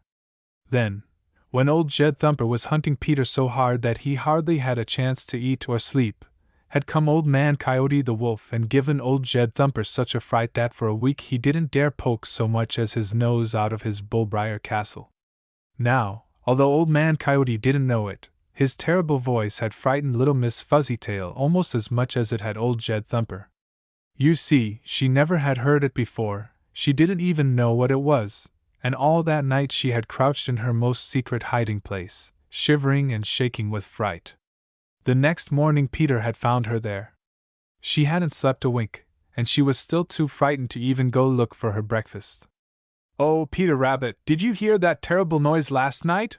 she cried. "What noise?" asked Peter, just as if he didn't know anything about it. "Why, that terrible voice!" cried Little Miss Fuzzytail, and shivered at the thought of it. "What was it like?" asked Peter. "Oh, I can't tell you," said Little Miss Fuzzytail. "It wasn't like anything I ever had heard before. It was something like the voice of Hooty the Owl and the voice of Dippy the Loon and the voice of a little yelping dog all in one, and it was just terrible." "Oh," replied Peter, "you must mean the voice of my friend, Old Man Coyote. He came up here last night just to do me a good turn because I once did him a good turn." Then he told all about how Old Man Coyote had come to the Green Meadows to live, and how he was smarter than even old Granny Fox. But he didn't tell her how he himself had once been frightened almost out of a year's growth by that terrible voice, or that it was because he hadn't really believed that Old Man Coyote was his friend that had led him to leave the old briar patch and come up to the old pasture. Is he fond of rabbits?" asked Little Miss Fuzzytail. Peter was quite sure that he was. "And do you think he'll come up here hunting again?" she asked. Peter didn't know, but he suspected that he would. "Oh dear!" wailed Little Miss Fuzzytail. "Now I never will feel safe again." Then Peter had a happy thought. "I tell you what," said he, "the safest place in the world for you and me is my dear old briar patch, Won't you go there now?" Little Miss Fuzzytail sighed and dropped a tear or two. Then she nestled up close to Peter. "Yes," she whispered. Chapter 21. Peter and Little Miss Fuzzytail leave the old pasture. As soon as Little Miss Fuzzytail had agreed to go with him to make her home in the dear old briar patch down on the Green Meadows, Peter Rabbit fairly boiled over with impatience to start. He had had so much trouble in the old pasture that he was afraid if they waited too long Little Miss Fuzzytail might change her mind, and if she should do that, well, Peter didn't know what he would do. But Peter, who always had been so happy-go-lucky, with no one to think about but himself, now felt for the first time responsibility. That's a big word, but it is a word that everybody has to learn the meaning of sometime. Johnny Chuck learned it when he made a home for Polly Chuck in Farmer Brown's orchard, and tried to keep it a secret, so that no harm would come to Polly. It means taking care of other people or other people's things, and feeling that you must take even greater care than you would of yourself or your own things. So, while Peter himself would have been willing to take chances, and might even have made the journey down to the dear old briar patch in broad daylight, he felt that that wouldn't do at all for Little Miss Fuzzytail, that he must avoid every possible chance of danger for her. So Peter waited for a dark night, not too dark, you know, but a night when there was no moon to make great patches of light, but only the kindly little stars looking down and twinkling in the friendly way they have. At last there was just such a night. All the afternoon Little Miss Fuzzytail went about in the old pasture saying goodbye to her friends and visiting each one of her favorite little paths and hiding places. And I suspect that in each one she dropped a tear or two, for you see she felt sure that she never would see them again, although Peter had promised that he would bring her back to the old pasture for a visit whenever she wanted to come. At last it was time to start. Peter led the way. Very big and brave and strong and important he felt, and very timid and frightened felt Little Miss Fuzzytail, hopping after him close at his heels. You see, she felt that she was going out into the great world, of which she knew nothing at all. "Oh, Peter," she whispered, "supposing we should meet Reddy Fox? I wouldn't know where to run or hide." "We are not going to meet Reddy Fox," replied Peter. "But if we should, all you have to do is to just keep your eyes on the white patch on the seat of my trousers and follow me. I have fooled Reddy so many times that I'm not afraid of him." Never in all his life had Peter been so watchful and careful. That was because he felt his responsibility. Every few jumps he would stop to sit up and look and listen. Then Little Miss Fuzzytail would nestle up close to him, and Peter's heart would swell with happiness, and he would feel, oh, so proud and important. Once they heard the sharp bark of Reddy Fox, but it was a long way off, and Peter smiled, for he knew that Reddy was hunting on the edge of the Green Forest. Once a dim shadow swept across the meadow grass ahead of them. Peter dropped flat in the grass and kept perfectly still, and Little Miss Fuzzytail did just as he did, as she had promised she would. "Wah, what was it?" she whispered. "I think it was Hooty the Owl," Peter whispered back. "But he didn't see us." After what seemed like a long, long time they heard Hooty's fierce hunting call, but it came from way back of them on the edge of the old pasture. Peter hopped to his feet. "Come on," said he. "There's nothing to fear from him now." So slowly and watchfully Peter led the way down across the Green Meadows while the little stars looked down and twinkled in the most friendly way. And just as jolly, round, red Mr. Sun started to kick off his bedclothes behind the purple hills they reached the dear old briar patch. "Here we are!" cried Peter. "Oh, I'm so glad!" cried Little Miss Fuzzytail, hopping along one of Peter's private little paths. Chapter 22. Sammy Jay becomes curious. Of course it was Sammy Jay who first found out that Peter Rabbit was back in the dear old briar patch. Sammy took it into his head to fly over there the very morning of Peter's homecoming. Indeed, Little Miss Fuzzytail hadn't had time to half see the clear old briar patch which, you know, was to be her new home, when Peter saw Sammy Jay coming. Now Peter was not quite ready to have all the world know that there was a Mrs. Peter, for of course that was what Little Miss Fuzzytail was now that she had come to make her home with Peter. They wanted to keep by themselves for a little while and just be happy with each other. So as soon as Peter saw Sammy Jay headed towards the old briar patch, He hid little Miss Fuzzytail under the thickest sweet briar bush, and then hurried out to the nearest sweet clover patch. Of course Sammy Jay saw him right away, and of course Sammy was very much surprised. "Hello, Peter Rabbit! Where'd you come from?" he shouted, as he settled himself comfortably in a little poplar tree growing on the edge of the old briar patch. "Oh," said Peter with a very grand air, "I've been on a long journey to see the great world." "Which means," said Sammy Jay with a chuckle, "that you've been in the old pasture all this time, and let me tell you, Peter Rabbit, the old pasture is a very small part of the great world. By the way, Tommy Tit the Chickadee was down here the other day and told us all about you. He said that you had fallen in love with little Miss Fuzzytail, and he guessed that you were going to make your home up there. What's the matter? Did her father, old Jed Thumper, drive you out?" "No, he didn't," snapped Peter angrily. "It's none of your business what I came home for, Sammy Jay, but I'll tell you just the same. I came home because I wanted to." Sammy chuckled, for he dearly loves to tease Peter and make him angry. Then the imp of mischief, who seems always to live just under that smart cap of Sammy's, prompted him to ask, "Did you come home alone?" Now Peter couldn't say yes, for that would be an untruth, and whatever faults Peter may have, he is at least truthful. So he just pretended not to have heard Sammy's question. Now when Sammy had asked the question he had thought nothing about it. It had just popped into his head by way of something to say. But Sammy Jay is sharp, and he noticed right away that Peter didn't answer but began to talk about other things. "Ha ha!" thought Sammy to himself. "I believe he didn't come alone. I wonder now if he brought Miss Fuzzytail with him." Right away Sammy began to peer down into the old briar patch, twisting and turning so that he could see in every direction, and all the time talking as fast as his tongue could go. 2 or 3 times he flew out over the old briar patch, pretending to try to catch moths, but really so that he could look down into certain hiding places. The last time that he did this he spied little Mrs. Peter, who was, you know, Miss Fuzzytail. At once Sammy Jay started for the Green Forest, screaming at the top of his voice, "Peter Rabbit's married! Peter Rabbit's married!" Chapter 23. Peter introduces Mrs. Peter. Peter Rabbit made a wry face as he listened to Sammy Jay shrieking at the top of his voice as he flew through the Green Forest and over the Green Meadows. "Peter Rabbit's married! Peter Rabbit's married!"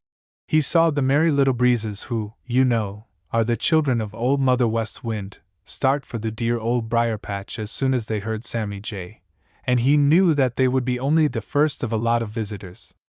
He hurried to where Mrs. Peter was hiding under a sweet briar bush. "Do you hear what that mischief maker, Sammy Jay, is screaming?" asked Peter. Mrs. Peter nodded. Don't you think it sounds kind of nice, Peter?" she asked in a bashful sort of way. Peter chuckled. "It sounds more than kind of nice to me," said he. "Do you know, I used to think that Sammy Jay never did and never could say anything nice, but I've just changed my mind. Though he isn't saying it to be nice, it really is the nicest thing I've ever heard him say. We haven't been able to keep our secret, so I think the very best thing we can do is to invite everybody to call. Then we can get it over with and have a little time to ourselves. Here come the Merry Little Breezes, and I know that they will be glad to take the invitations for us." Mrs. Peter agreed, for she thought that anything Peter did or suggested was just about right. So the Merry Little Breezes were soon skipping and dancing over the green meadows and through the Green Forest with this message: "Mr. and Mrs. Peter Rabbit will be at home in the Old Briar Patch to their friends tomorrow afternoon at shadow time." "Why did you make it at shadow time?" asked Mrs. Peter. "Because that will give all our friends a chance to come," replied Peter. "Those who sleep through the day will have waked up, and those who sleep through the night will not have gone to bed. Besides, it will be safer for some of the smallest of them if the black shadows are about for them to hide in on their way here." "How thoughtful you are," said little Mrs. Peter with a little sigh of happiness. Of course, everyone who could walk, creep, or fly headed for the Old Briar Patch the next day at shadow time, for almost everyone knows and loves Peter Rabbit, and of course everyone was very anxious to meet Mrs. Peter. From the Smiling Pool came Billy Mink, Little Joe Otter, Jerry Muskrat, Spotty the Turtle, and Old Grandfather Frog. From the Green Forest came Bobby Coon, UNC Billy Possum and Mrs. Possum, Prickly Porky the Porcupine, Whitefoot the Wood Mouse, Happy Jack the Gray Squirrel, Chatter the Red Squirrel, Blacky the Crow, Sammy Jay, Ol' Mistah Buzzard, Mistah Mockingbird, and Sticky Toes the Tree Toad. From the Green Meadows came Danny Meadow Mouse, Old Mr. Toad, Digger the Badger, Jimmy Skunk, and Striped Chipmunk, who lives near the old stone wall between the edge of the Green Meadows and the Green Forest. Johnny and Polly Chuck came down from the old orchard, and Drummer the Woodpecker came from the same place. Of course, Old Man Coyote paid his respects, and when he came, everybody but Prickly Porky and Digger the Badger and Jimmy Skunk made way for him with great respect. Granny and Reddy Fox and Hooty the Owl didn't call, but they sat where they could look on and make fun. You see, Peter had fooled all three so many times that they felt none too friendly. Very proud looked Peter as he stood under a bramblebush with Mrs. Peter by his side and introduced her to his many friends, and very sweet and modest and retiring looked little Mrs. Peter as she sat beside him. Everybody said that she was too sweet for anything, and when Reddy Fox overheard that remark he grinned and said, "Not for me! She can't be too sweet for me, and I hope I'll have a chance to find out just how sweet she is." What do you suppose he meant? Chapter 24. Danny Meadow Mouse Warns Peter Rabbit. Danny Meadow Mouse waited until all the rest of Peter Rabbit's friends had left the Old Briar Patch after paying their respects to Peter and Mrs. Peter. He waited for two reasons, did Danny Meadow Mouse. In the first place, he had seen old Granny Fox and Reddy Fox hanging about a little way off, and though they had disappeared after a while, Danny had an idea that they were not far away, but were hiding so that they might catch him on his way home. Of course, he hadn't the slightest intention of giving them the chance. He had made up his mind to ask Peter if he might spend the night in a corner of the Old Briar Patch, and he was very sure that Peter would say he might, for he and Peter are very good friends indeed. The second good reason Danny had for waiting was this very friendship. You see, Peter had been away from the Green Meadows so long that Danny felt sure he couldn't know all about how things were there now, and so he wanted to warn Peter that the Green Meadows were not nearly as safe as before Old Man Coyote had come there to live. So Danny waited, and when all the rest of the callers had left he called Peter to one side where little Mrs. Peter couldn't hear. Danny stood up on his hind legs so as to whisper in one of Peter's ears. "Do you know that Old Man Coyote is the most dangerous enemy we have, Peter Rabbit? Do you know that?" he asked. Peter Rabbit shook his head. "I don't believe that, Danny," said he. "His terrible voice has frightened you so that you just think him as bad as he sounds. Why, Old Man Coyote is a friend of mine." Then he told Danny how Old Man Coyote had done him a good turn in the old pasture in return for a good turn Peter had once done him, and how he said that he always paid his debts. Danny Meadow Mouse looked doubtful. "What else did he say?" he demanded. "Nothing excepting that we were even now," replied Peter. "Ha!" said Danny Meadow Mouse. The way he said it made Peter turn to look at him sharply. "Ha!" said Danny again. "If you are even, why you don't owe him anything, and he doesn't owe you anything. Watch out, Peter Rabbit. Watch out. I would stick pretty close to the Old Briar Patch with Mrs. Peter if I were you. I would indeed. You used to think old Granny Fox pretty smart, but Old Man Coyote is smarter. Yes, sir, he is smarter. And every one of the rest of us has got to be smarter than ever before to keep out of his clutches. Watch out, Peter Rabbit, if you and Old Man Coyote are even. Now, if you don't mind, I'll curl up in my old hiding place for the night. I really don't dare go back home tonight." Of course, Peter told Danny Meadow Mouse that he was welcome to spend the night in the Old Briar Patch, and thanked Danny for his warning as he bade him good night.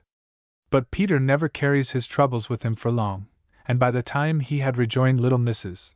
Peter he was very much inclined to laugh at Danny's fear.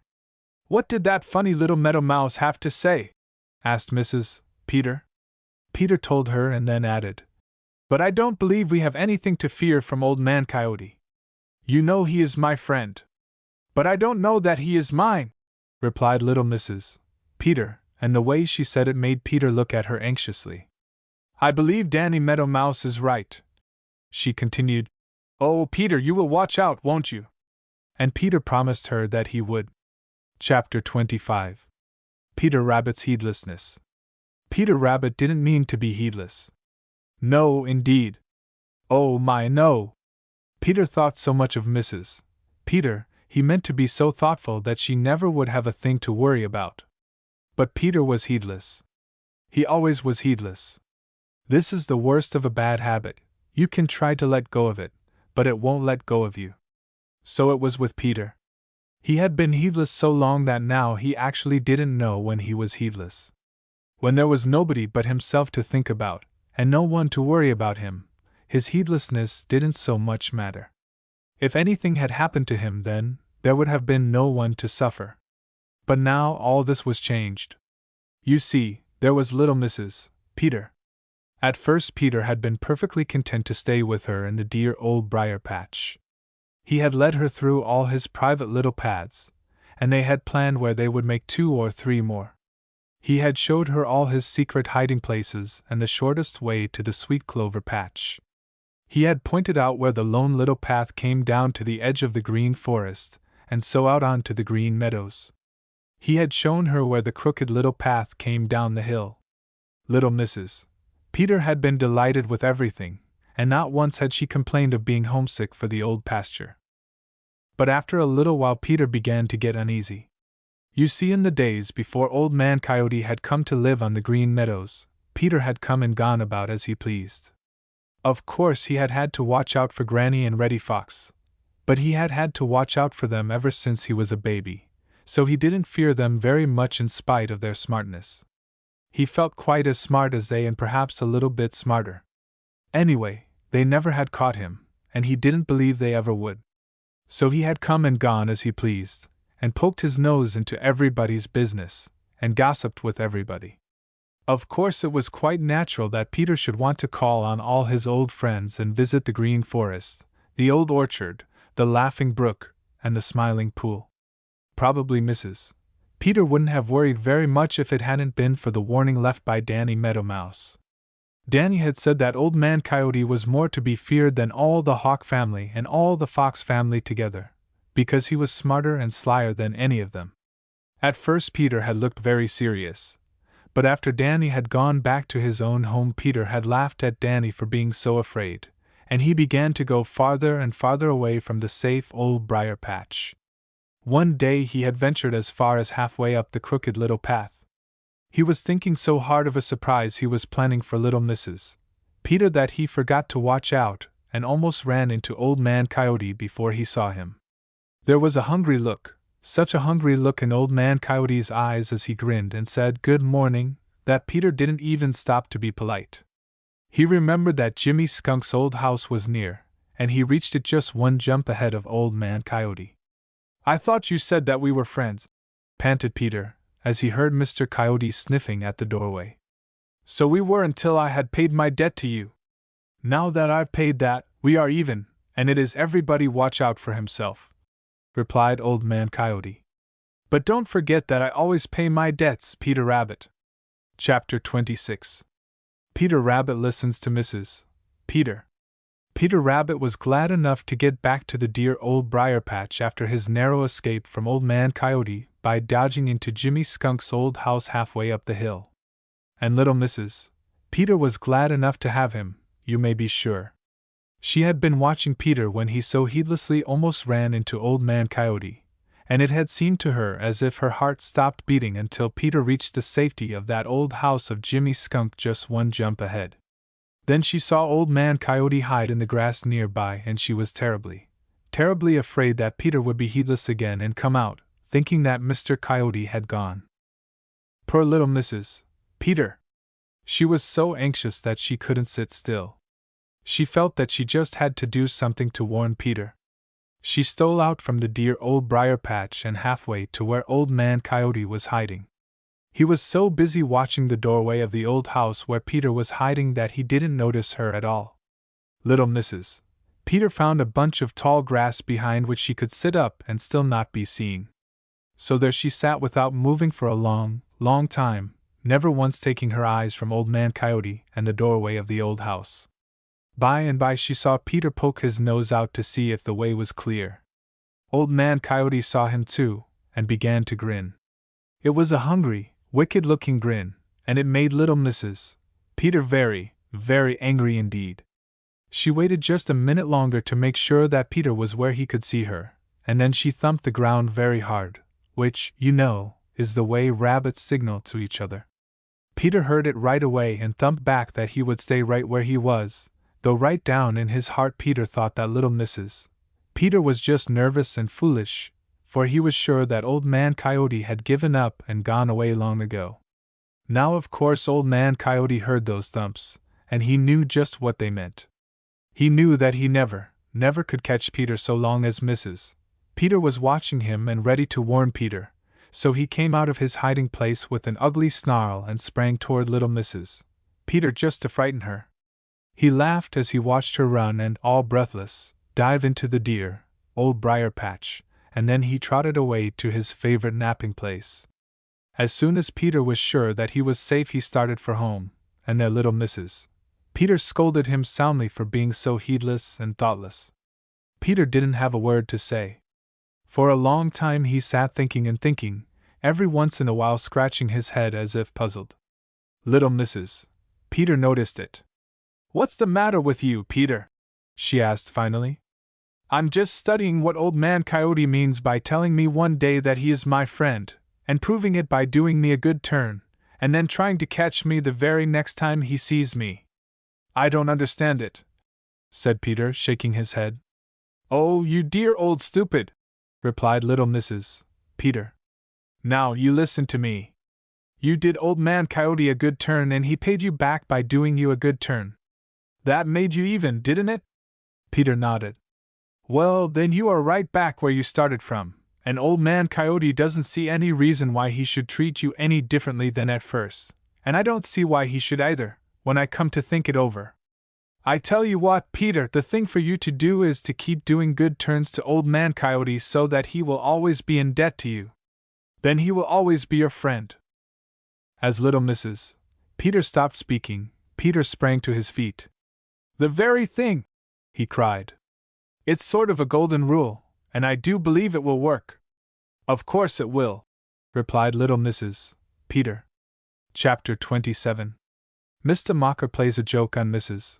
Peter.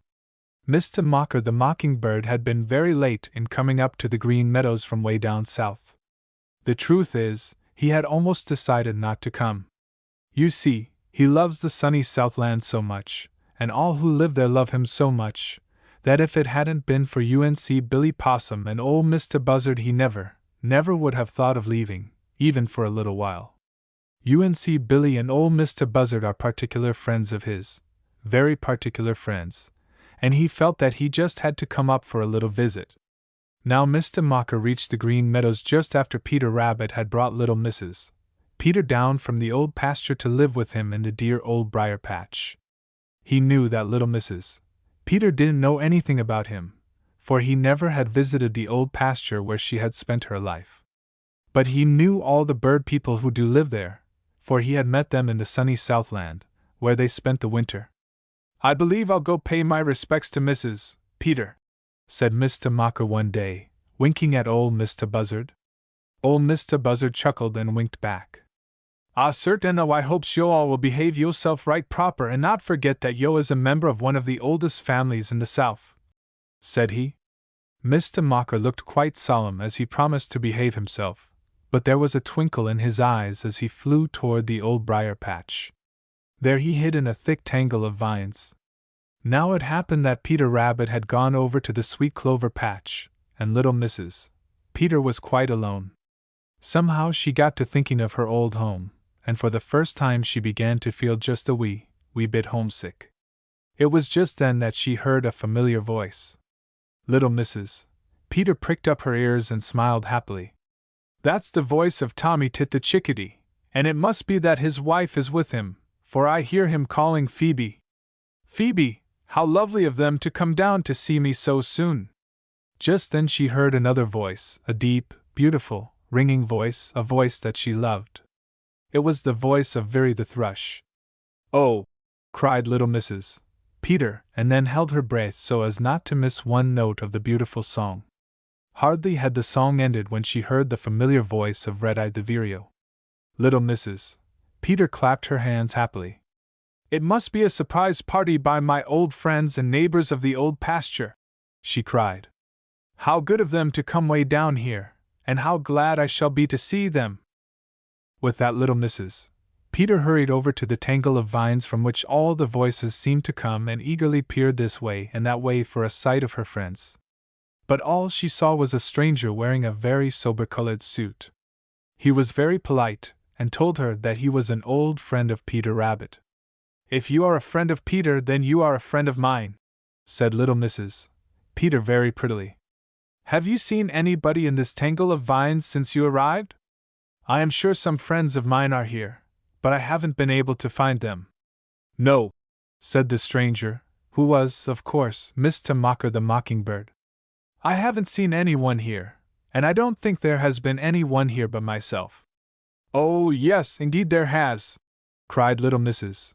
Peter. "I heard their voices, and I couldn't possibly be mistaken in those, especially the beautiful voice of Veery the thrush. I would like very much to find them." Mr. Mocker had the grace to look ashamed of himself when saw how disappointed little Mrs. Peter was. Very softly he began to sing the song of Veery the thrush. Little Mrs. Peter looked up quickly. "There it is!" she cried. There, she stopped with her mouth gaping wide open. She suddenly realized that it was Mr. Mocker who was singing. I'm very sorry," he stammered. "I did it just for a joke and not to make you feel bad.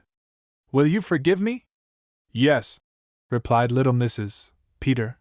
"If you will come here often at shadow time and sing to me." And Mr. Mocker promised that he would. Chapter 28. News from the Old Briar Patch. Jenny Wren is a busybody. Yes, sir, she certainly is a busybody. If there is anything going on in her neighborhood that she doesn't know about, it isn't because she doesn't try to find out. She is so small and spry that it is hard work to keep track of her, and she pops out at the most unexpected times and places. Then, before you can say a word, she is gone. And in all the old orchard or on the green meadows there is not to be found another tongue so busy as that of Jenny Wren. It is sharp sometimes, but when she wants it to be so there is none smoother. You see, she is a great gossip, is Jenny Wren, a great gossip. But if you get on the right side of Jenny Wren and ask her to keep a secret, she'll do it. No one knows how to keep a secret better than she does. How it happened nobody knows, but it did happen that when Peter Rabbit came home to the clear old briar patch, bringing Mrs. Peter with him, Jenny Wren didn't hear about it. Probably it was because the new home which she had just completed was so carefully hidden that the messengers sent by Peter to invite all his friends to call didn't find it, and afterward she was so busy with household affairs that she didn't have time to gossip. Anyway, Peter had been back some time before Jenny Wren knew it. She was quite upset to think that she was the last to hear the news, but she consoled herself with the thought that she had been attending strictly to her duties, and now that her children were able to look out for themselves she could make up for lost time. Just as soon as she could get away, she started for the old briar patch. She wanted to hear all about Peter's adventures in the old pasture and to meet Mrs. Peter. But like a great many other busybodies, she wanted to find out all she could about Peter's affairs, and she thought that the surest way to do it was not to let Peter know that she was about until she had had a chance to use her sharp little eyes all she wanted to. So when she reached the old briar patch, she didn't make a sound. It didn't take her long to find Peter. He was sitting under one of his favorite bramble bushes smiling to himself. He smiled and smiled until Jenny Wren had to bite her tongue to keep from asking what was pleasing him so. Illustration with caption. "The quickest way for me to know is for you to tell me," replied Jimmy. "He looks tickled almost to death over something, but very likely if I should ask him what it is he wouldn't tell me," thought Jenny Wren. "I guess I'll look around a bit first. I wonder where Mrs. Peter is." So leaving Peter to smile to his heart's content, she went peeking and peering through the old briar patch. Of course it wasn't a nice thing to do, not a bit nice. But Jenny Wren didn't stop to think of that. By and by she saw something that made her flutter all over with excitement. She looked and looked until she could sit still no longer. Then she hurried back to where Peter was sitting. He was still smiling. "Oh, Peter Rabbit, it's perfectly lovely!" she cried.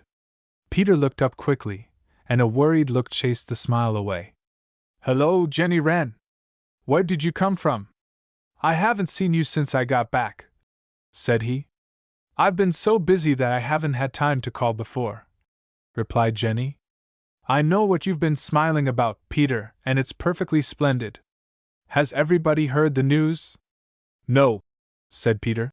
"Nobody knows it but you, and I don't want anybody else to know it just yet. Will you keep it a secret, Jenny Wren?"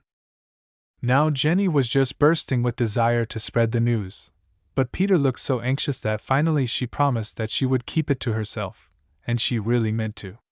But though Peter looked greatly relieved as he watched her start for home, he didn't smile as he had before. "I wish her tongue didn't wag so much," said he. Chapter 29. Jimmy Skunk Visits Peter Rabbit. On her way home from the Old Briar Patch, Jenny Wren stopped to rest in a bush beside the crooked little path that comes down the hill, when who should come along but Jimmy Skunk. Now just as usual Jenny Wren was fidgeting and fussing about, and Jimmy Skunk grinned as he watched her. "Hello, Jenny Wren," said he. "What are you doing here?" "I'm resting on my way home from the Old Briar Patch, if you must know, Jimmy Skunk," replied Jenny Wren, changing her position half a dozen times while she was speaking. "Ho, ho, ho!" laughed Jimmy Skunk. "Do you call that resting?" "That's a joke, Jenny Wren." "Resting? Why, you couldn't sit still and rest if you tried." "I could so. I'm resting right now, so there, Jimmy Skunk!" protested Jenny Wren in a very indignant tone of voice, and hopped all over the little bush while she was speaking. "I guess if you knew what I know, you'd be excited too." "Well, I guess the quickest way for me to know is for you to tell me," replied Jimmy. "I'm just aching to be excited." Jimmy grinned, for you know Jimmy Skunk never does get excited and never hurries, no matter what happens. "You'll have to keep right on aching then," replied Jenny Wren, with a saucy flirt of her funny little tail. "There's great news in the Old Briar Patch, and I'm the only one that knows it, but I've promised not to tell." Jimmy pricked up his ears. "News in the Old Briar Patch must have something to do with Peter Rabbit," said he. "What has Peter done now?" "I'll never tell! I'll never tell!" cried Jenny Wren, growing so excited that it seemed to Jimmy as if there was danger that she would turn herself inside out. "I promised not to, and I never will." Then, for fear that she would in spite of herself, she flew on her way home. Jimmy watched her out of sight with a puzzled frown. "If I didn't know that she gets so terribly excited over nothing, I'd think that there really is some news in the Old Briar Patch," he muttered to himself. "Anyway, I haven't anything better to do, so I believe I'll drop around that way and make Peter Rabbit a call."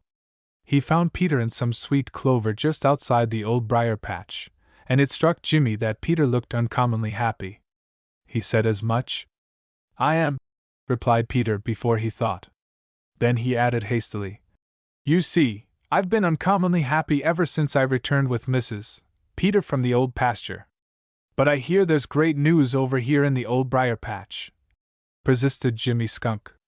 "What is it, Peter?" Peter pretended to be very much surprised. "Great news!" he repeated. "Great news! Why, what news can there be over here? Who told you that?" "A little bird told me," replied Jimmy slyly. "It must have been Jenny Wren," said Peter, once more speaking before he thought. "Then there is news over here!" cried Jimmy triumphantly. "What is it, Peter?" But Peter shook his head as if he hadn't the slightest idea and couldn't imagine. Jimmy coaxed and teased, but all in vain. Finally he started for home no wiser than before. "Just the same, I believe that Jenny Wren told the truth and that there is news over in the Old Briar Patch," he muttered to himself. "Something has happened over there, and Peter won't tell. I wonder what it can be." Chapter 30.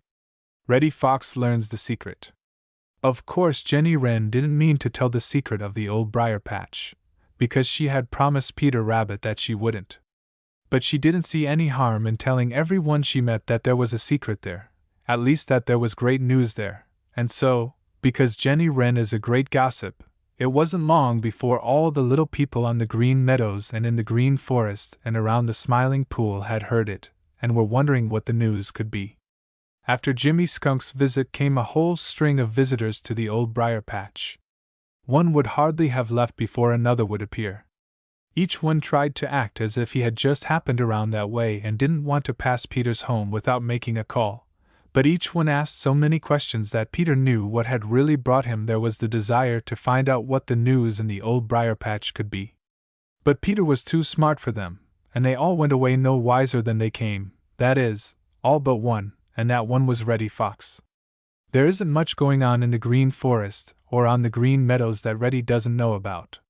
He is sly, is Reddy Fox, and his eyes are sharp and his ears are keen, so little happens that he doesn't see or hear about. Of course he heard the foolish gossip of Jenny Wren, and he pricked up his ears. So there's news down in the Old Briar Patch, is there? A secret that Jenny Wren won't tell? I think I'll trot down there and make Peter a call. Of course he'll be glad to see me. Reddy grinned wickedly as he said this to himself, for he knew that there was no one for whom Peter Rabbit had less love, unless it was old Granny Fox. So Reddy trotted down to the Old Briar Patch. Peter saw him coming and scowled, for he guessed right away what Reddy was coming for, and he made ready to answer all Reddy's questions and still tell him nothing, as he had with all the others who had called. But Reddy asked no questions. He didn't once mention the fact that he had heard there was news in the Old Briar Patch. He didn't once speak of Jenny Wren. He just talked about the weather and the old pasture, where Peter had made such a long visit, and all the time was as pleasant and polite as if he and Peter were the dearest of friends.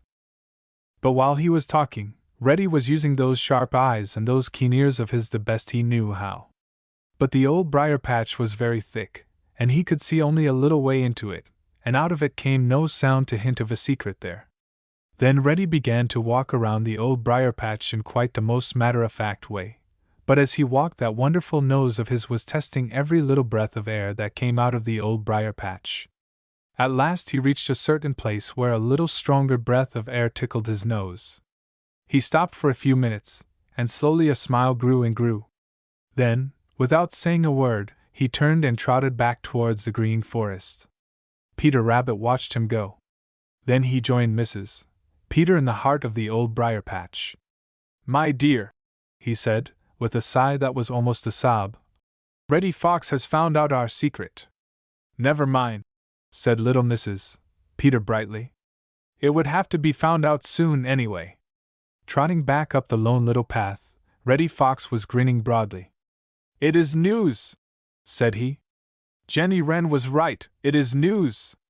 But I don't believe anybody else knows it yet, and I hope they won't find it out right away, least of all Old Man Coyote. What a wonderful thing a good nose is! It tells me what my eyes cannot see nor my ears hear." Chapter 31. Blacky the Crow has sharp eyes. That is what a lot of people say about Blacky the Crow. Of course it is true that Blacky does get into a lot of mischief, but if people really knew him they would find that he isn't as black as he looks.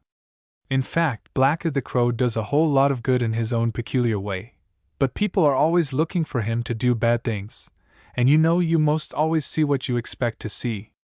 Thus the good Blacky does isn't seen, while the bad is, and so he has grown to have a reputation blacker than the coat he wears. But this doesn't worry Blacky the Crow. No, sir, it doesn't worry him a bit. You see, he has grown used to it. And then he is so smart that he is never afraid of being caught when he does do wrong things. No one has sharper eyes than Blacky, and no one knows better how to use them. There is very little going on in the Green Forest or on the Green Meadows that he misses when he is about. The day after Reddy Fox visited the Old Briar Patch and with his wonderful nose found out Peter Rabbit's secret, Blacky just happened to fly over the Old Briar Patch on his way to Farmer Brown's cornfield. Now, being over the Old Briar Patch, he could look right down into it and see all through it. Just as he reached it, He remembered having heard Sammy Jay say something about gossipy little Jenny Wren's having said that there was great news there. He hadn't thought much about it at the time, but now that he was right there, he might as well have a look for himself and see if there was any truth in it. So Blacky the Crow flew a little lower, and his sharp eyes looked this way and that way through all the bramble bushes of the old briar patch. He saw Peter Rabbit right away and winked at him. He thought Peter looked worried and anxious. Peter must have something on his mind, thought Blacky. I wonder where Mrs. Peter is. Just then he caught sight of her under the thickest growing sweetbriar bush. He had opened his mouth to shout, "Hello, Mrs. Peter," when he saw something that surprised him so that he didn't speak at all. He almost forgot to flap his wings to keep himself in the air. He hovered right where he was for a few minutes, looking down through the brambles. Then with a hoarse chuckle, he started for the Smiling Pool, forgetting all about Farmer Brown's cornfield. "Caw, caw, caw!" he shrieked. "Peter Rabbit's got a family! Peter Rabbit's got a family!" Reddy Fox heard him and ground his teeth. "Now Old Man Coyote will know and will try to catch those young rabbits, when they ought to be mine because I found out about them first," he grumbled. Jimmy Skunk heard Blacky and grinned broadly. "So that's the great news Jenny Wren found out," said he. "I hope Peter will take better care of his babies than he ever has of himself. I must call at once." Redtail the Hawk heard, and he smiled too, but it wasn't a kindly smile like Jimmy Skunk's. "I think young rabbit will taste very good for a change," said he. Chapter 32. Peter Rabbit's Nursery. The news was out at last, thanks to Blacky the Crow. Peter Rabbit had a family. Yes, sir, Peter Rabbit had a family. Right away the old briar patch became the most interesting place on the Green Meadows to all the little people who lived there and in the nearby Green Forest. Of course all of Peter's friends called as soon as ever they could. They found Peter looking very proud, and very important, and very happy. Mrs. Peter looked just as proud, and just as happy, but she also looked very anxious. You see, while she was very glad to have so many friends call, there were also other visitors. That is, they were not exactly callers, but they hung around the outside of the old briar patch, and they seemed quite as much interested as the friends who really called. Indeed, they seemed more interested. Who were they? Why, Reddy Fox was one. Then there was Old Man Coyote, also Redtail the Hawk and Digger the Badger, and just at dusk Hooty the Owl. They all seemed very much interested indeed, but every time little Mrs. Peter saw them, she shivered. You see, she couldn't help thinking that there was a dreadful, hungry look in their eyes, and if the truth is to be told, there probably was. But happy-go-lucky Peter Rabbit didn't let this worry him. Hadn't he grown up from a teeny-weeny baby and been smart enough to escape all these dangers which worried Mrs. Peter so? And if he could do it, of course his own babies could do it, with him to teach them and show them how. Besides, they were too little to go outside of the old briar patch now. Indeed, they were too little to go outside their nursery, which was in a clump of sweet briar bushes in the very middle of the old briar patch, and Peter felt that there they were perfectly safe. "It isn't time to worry yet," said Peter to little Mrs. Peter, as he saw the fright in her eyes as the shadow of Redtail passed over them. "I don't believe in borrowing trouble. Time enough to worry when there is something to worry about, and that won't be until these little scalawags of ours are big enough to run around and get into mischief. Did you ever see such beautiful babies in all your life?" For a minute the worried look left little Mrs. Peter, and she gazed at the 4 little helpless babies fondly. "No," she replied softly. "I never did. Oh, Peter, they are perfectly lovely. This one is the perfect image of you, and I'm going to call him Little Peaked. And don't you think his brother looks like his grandfather? I think we'll call him Little Jed." Peter coughed behind his hand as if something had stuck in his throat. He had no love for Little Jed's grandfather, Old Jed Thumper, the big, gray, old rabbit who had tried so hard to drive him from the old pasture, but he didn't say anything. If Mrs. Peter wanted to name this one Little Jed, he wouldn't say a word. Aloud he said, "I think, my dear, that this one looks just as you must have looked when you were little, and so we'll call her Fuzzy. And her sister we'll call Wuzzy. continued Peter. Was ever there such a splendid nursery for baby rabbits? I don't believe there ever was, Peter. It's better than my old nursery in the old pasture, replied little Mrs. Peter, as with a sigh of perfect happiness she stretched out beside their 4 babies. And Peter softly tiptoed away to the nearest sweet clover patch with his heart almost bursting with pride. Of the doings of Peter and Mrs. Peter Rabbit and their 4 children there are many more stories, so many that one book will not hold all of them. Besides, Bowser the Hound insists that I must write a book about him, and I have promised to do it right away. So the next book will be Bowser the Hound.